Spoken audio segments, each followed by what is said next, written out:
नमस्कार दोस्तों, जैसा कि आपने थंबनेल में तो देख ही लिया होगा जिस बारे में बात कर रहा हूँ मैं आज रावण इक्वल टू आप कि ये मैं क्यों बोल रहा हूँ, रावण इक्वल टू आप ऐसा क्यों बोल रहा हूँ?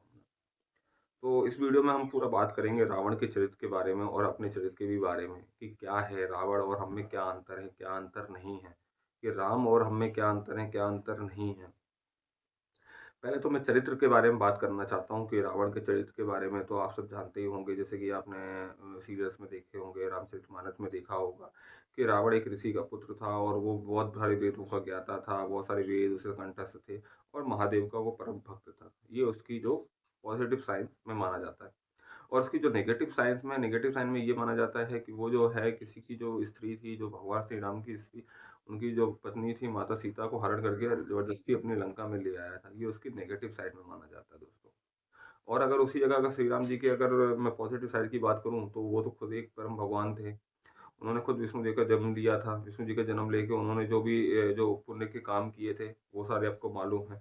क्योंकि मुझे इसमें ना पूरा का पूरा चरित्र विवरण विवरण करने की ज़रूरत नहीं है क्योंकि आपने ऑलरेडी रामायण देख रखी है, सब के चरित्र के बारे में आपको मालूम है। तो जो हमारा मेन पॉइंट है रावण इक्वल टू आम, तो आज के परिवेश में अगर हम देखें, उसके चरित्र को देखें तो क्या होता है? नॉर्मली ये कहा जाता है या फिर ऐसा हमें मान लेना चाहिए कि जो रावण है, रावण के अंदर सब अच्छी चीज़ें थी, लेकिन बस उसका एक गलत कर्म की वजह से उसको मृत्युदंड मिली दोस्तों। तो ऐसे ही अगर हमारे जीवन में हम अगर देखें, तो आज हम है ना बहुत सारे अच्छे काम नहीं कर पा रहे हैं, हमेशा गलत काम कर रहे हैं या फिर हमारी ज़िंदगी में जैसे कि हमें भगवान ने घर, मकान, गाड़ी या फिर पूरा भव दिया हुआ, लेकिन हमारे गलत कर्म हो रहे हैं। कोई गलत काम हो रहा है तो उसका हमें उसका फल मिलना ही है। अब जैसे कि दोस्तों कि अगर आपने ये देखें कि अगर किसी ने अगर अपना घर, मकान या फिर दुनिया की जो भी शोहरत कमाई है, अगर वो गलत तरीके से कमाई है, किसी की हड़प के कमाई है या फिर किसी की बददुआएँ लेके कमाई है, तो उसमें उसके अंदर जो है वो रावण का चरित्र जो है, वो ज़्यादा आएगा। और उसी जगह अगर कोई एक ईमानदार इंसान ने उसने ईमानदारी से मेहनत करके जो अपना पूरा घर बनाया या फिर जो भी उसने जीवन जिया या फिर जीवन में जो बनाया है, तो उसके अंदर है ना श्री राम जी का चरित्र आएगा।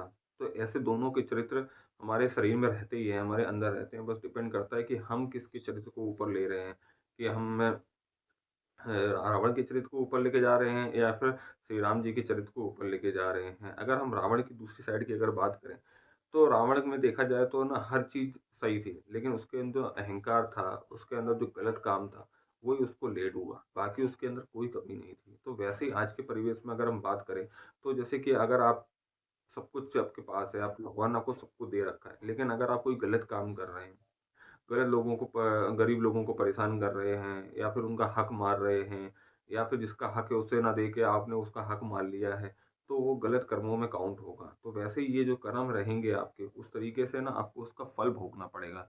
तो जैसे कि अगर आप सही कर्म करेंगे तो सही फल भोगना पड़ेंगे, गलत कर्म करेंगे तो गलत कर्म भोगने पड़ेंगे।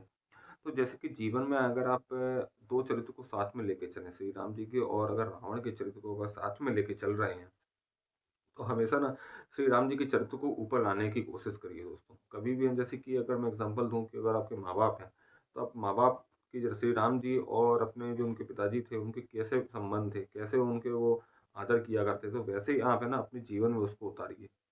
और श्री राम जी का अपनी माता सीता के साथ, अपनी पत्नी के साथ कैसा संबंध था, वैसे ही आप अपने जीवन में उसको उतारिए।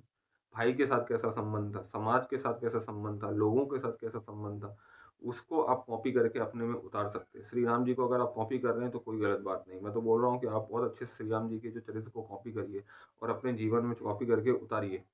तो इससे कि उससे कि आपका जो चरित्र है, आपका जो जीवन है, वो बहुत अच्छा जाएगा, बहुत अच्छा एक क्वालिटी रहेगी, आपके जो कर्म रहेंगे, वो कर्म बहुत अच्छे पुण्यों में माने जाएँगे। तो दोस्तों इस तरह से आप कर सकते हैं। दूसरा अगर हम रावण के चरित्र को काउंट करें और देखें, तो जैसे कि अगर आप जीवन जी रहे हैं और अगर आप रावण के चरित्र को अगर बढ़ावा दे रहे हैं, जैसे कि आप है ना किसी का हक मान ले रहे हैं, कोई धर्म स्थान पे हो रहा है तो फिर वहाँ को अलग गलत अपशब्द बोल रहे हैं या फिर आप है ना किसी भी ऋषि मुनि को अपशब्द बोल रहे हैं या फिर आप भगवान में विश्वास नहीं कर रहे हैं। भगवान में विश्वास चलो वो एक अलग चीज़ हो जाती है। लेकिन जैसे कि आप किसी का भी अपमान कर रहे हैं, जानवरों को मार रहे हैं और फिर आप है ना किसी का भी मनचाहा जिसको मना है उसका आपने अपमान कर दिया। किसी की भी वस्तु ले ली जो आपकी है नहीं, आपने उससे ज़बरदस्ती हड़प लिया। अपने भाई का जो हक था, अपने बहन का हक था या फिर किसी दूसरे का हक था, वो आपने हड़प लिया। तो क्या हो गया? आपने अपने अंदर ना रावण के चरित्र को बढ़ा लिया।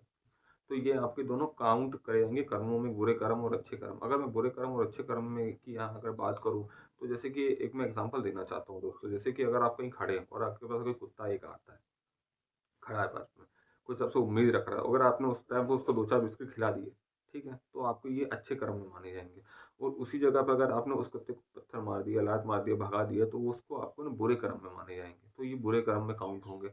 बुरे कर्म कैसे अच्छे हैं या बुरे हैं, वो आपको पता होना चाहिए और आपको पता होता ही है। हम सबको मालूम होता है कि ये अच्छा कर्म है, वो बुरा कर्म है, तो अभी हम बुरे कर्म की तरफ ज़्यादा बढ़ते हैं, रावण के चरित्र के ऊपर ज़्यादा बढ़ते हैं। लेकिन अपने जीवन में क्या है कि आप रावण के चरित्र को ज़्यादा ना बढ़ाएँ, श्री राम जी के चरित्र को ज़्यादा बढ़ाएँ।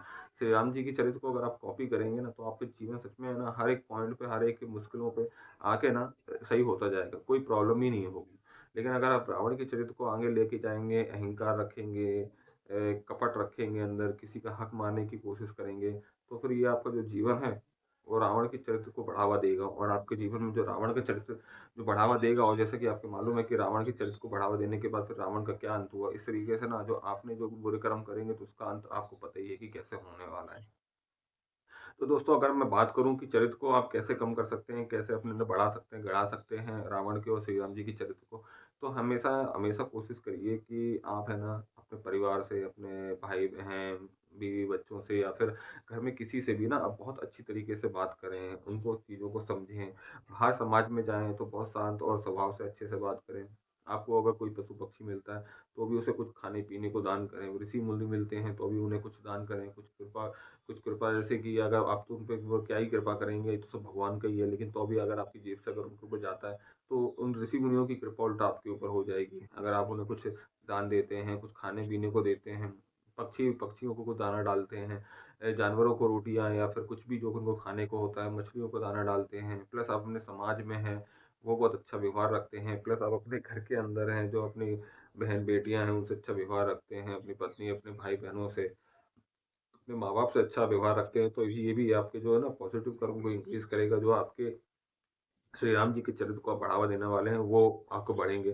फिर दूसरी बात है कि आप स्पिरिचुअली भी बढ़ा सकते हैं, ध्यान से बढ़ा सकते हैं, रामचरितमानस का पाठ कर सकते हैं, गीता का पाठ कर सकते हैं और आना हर किसी एक बंदे को, कोई भी हो, मैं किसी को ऐसा नहीं बोलूँगा कि कोई भी बंदा पढ़ सकता है, ऐसा नहीं कि हिंदू के लिए है, मुस्लिम या फिर ईसाई के लिए नहीं है। जिसका मन करे वो ये भगवत गीता पढ़ सकता है। भगवत गीता में आप कुछ नहीं है तो आप डेली 2 पेज पढ़िए। भगवत गीता आपको बहुत कुछ सिखाती है। जैसे-जैसे आप पढ़ते जाएँगे स्टार्टिंग में तो आपको थोड़ा बहुत दिक्कत होगा, नहीं समझ में आएगा, लेकिन जैसे-जैसे और दिन होते जाएँगे और फिर जैसे आप पढ़ते जाएँगे तो धीरे-धीरे आपको खुद मज़ा आने लगेगा। आप खुद भगवत गीता को आधा-आधा, 1-1 घंटा बैठ के पढ़ने लगोगे। तो ये सारी सब चीज़ें होती हैं दोस्तों। तो इसलिए ना आप अपने जीवन में ना हमेशा है ना श्री राम जी के चरित्र को ऊपर उठाइए और जो रावण का जो चरित्र है, रावण के जो कर्म है उसको डाउन करिए दोस्तों। तो ये मेरा पूरा वीडियो था, रावण इक्वल टू आप में क्या है अंतर, क्या नहीं है, इसके ऊपर मैंने बनाया गया था कि आपको अपने अंदर जो 2 हैं, 2 चीज़ें हैं, 2 एनर्जी हैं, श्री राम जी की और रावण की, उसको कैसे आपको बैलेंस करना है। श्री राम जी की एनर्जी को आपको ऊपर लेके जाना है, रावण की एनर्जी को आपको नीचे लेके आना है, आपको उनका चरित्र, श्री राम जी का आपको चरित्र अंदर धारण करना है। श्री राम जी को आपको कॉपी करना है। तो इस तरह से मैंने आपको दोस्तों ये वीडियो में अपनी बात रखी। तो अगर आपको पसंद आया हो ये वीडियो तो लाइक करें, सब्सक्राइब करें दोस्तों। अब मिलते हैं अगले वीडियो में। जय